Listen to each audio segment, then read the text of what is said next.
Caros colegas e amigos, estou aqui em São Francisco, no Congresso Americano de Psiquiatria de 2019. E hoje é 19 de maio, segundo dia do Congresso.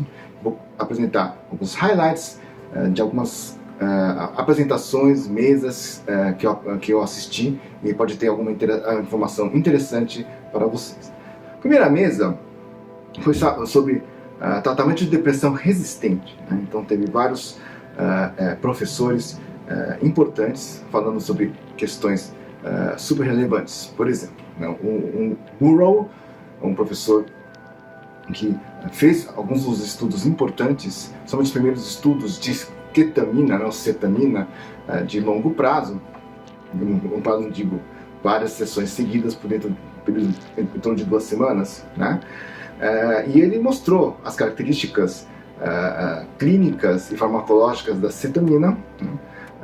Por exemplo, consegue reverter perda sináptica, né, em ratos e de uma certa forma consegue melhorar bastante a eficácia do tratamento da depressão, no sentido de, ao ser associado com outros tratamentos, né, tem uma eficácia extremamente rápida, de poucas horas, né, e uma eficácia bem consolidada com inúmeros estudos, né.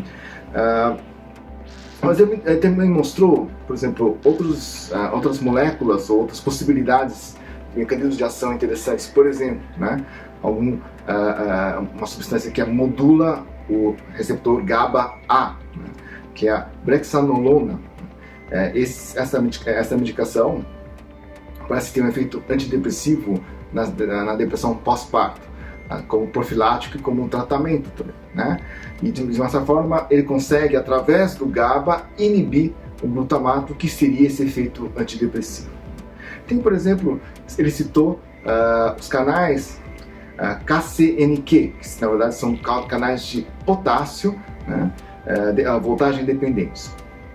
Uma substância chamada exogabina, que parece abrir esses canais de potássio, podem melhorar a depressão e o aprendizado, as questões cognitivas. Então tem temas bastante interessantes surgindo e uma série de medicações novas e novos mecanismos sendo introduzidos aí na pesquisa, e talvez já chegue nos próximos anos para algum resultado mais positivo no nosso trabalho clínico do dia a dia. Um outro professor chamado Andrew Miller, né, ele falou bastante de inflamação e a depressão resistente, principalmente a presença de níveis inflamatórios altos, né, em pacientes que são refratários ao tratamento. Assim, não são todas as depressões refratárias que têm aumento de inflamação, mas até uns 30% pelo menos tem esse aumento de inflamação, e nesse caso está bastante associado com ou outras doenças clínicas associadas, né, ou maior nível de refratariedade, maior nível de ansiedade. E aparentemente esse aumento de inflamação, né, pode bloquear de uma forma indireta as vias de recompensa e principalmente diminuir a atividade dopaminérgica. Então, dentro desse contexto de depressão resistente, a maioria dos autores apontou que um dos problemas principais disso, né, da depressão resistente, é uma baixa dopamina na forma geral. E no caso, eles teriam várias possibilidades de tratamento, né? Por exemplo, usar um anticorpo monoclonal, infliximab, né, que é ele anula o TNA-alfa, né, o fator de crescimento, necrose tumoral alfa, e aparentemente em pacientes que têm a proteína C reativa alta, esse infliximab ele consegue melhorar a depressão, né, também melhorando principalmente aspectos de ansiedade, de retardo e de volição, de vontade de trabalhar, etc. Tá? Também parece diminuir um pouquinho o suicídio. No caso, a proteína C reativa, né, parece que quando está alta, ela tende a bloquear esses circuitos de recompensa, né? E se você usar tratamentos dopaminérgicos, por exemplo, L-Dopa, né, que é o tratamento para Parkinson, você consegue reverter esse quadro. Um outro professor, Martin Finch, ele falou sobre estimulação cerebral profunda, né? Então colocar aquele eletrodo em alguns locais específicos, por exemplo, cápsula interna ventral ou simulado subcaloso, né, abênula, ou num feixe frontal medial, né? Então, são áreas locais dentro do cérebro que você pode colocar um eletrodo, né, e ativando ou desativando, né, colocando diferentes frequências de estímulos, você pode assim, ativar redes, né, neuronais que estariam problemáticas na depressão, né?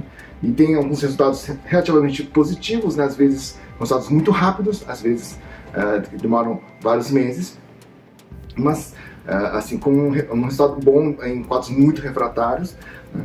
Não, até 50% de resposta nesses casos, né? E apesar disso, tem vários efeitos adversos, né? Então, por exemplo, quando se estimula a abênula, né, você vai ter problemas oculares, por exemplo, né? Então, em todos os casos, né, de estimulação cerebral profunda, que é invasivo, pode ter sangramento em 1%, né, infecção em 3%. Então, realmente a coisa é meio complicada. Dependendo do local do DBS, você pode até aumentar a agitação psicomotora e levar a ansiedade e até a tentativa de suicídio, né? Tem taxas relativamente altas de tentativa de suicídio. Então, é um tratamento meio difícil, assim, mas parece promissor para aqueles casos altamente refratários, né? E, por fim, tem um último discurso da aula, né, que foi dada por Catherine Narr, né, que falou sobre cetamina versus ECT e avaliando apatia, anedonia e ideação suicida. Bem interessante, né, porque mostrou que a ketamina é melhor que o ECT em questões de diminuir ideação suicida, né, e parece ser tão bom, às vezes até um pouco melhor que o ECT em sintomas depressivos e apatia, não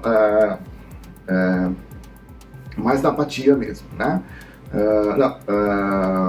Então, acho que é bastante interessante porque a cetamina parece fazer esse efeito um pouco mais especial, né, melhorando a conectividade entre o Default Mode Network, né, que é aquela rede modo padrão, né, que quando você desliga do ambiente, você acaba ficando ensimesmado, né? Então, quando entra nessa atividade, você fica mais só pensando nas suas coisas, só ruminando, por exemplo.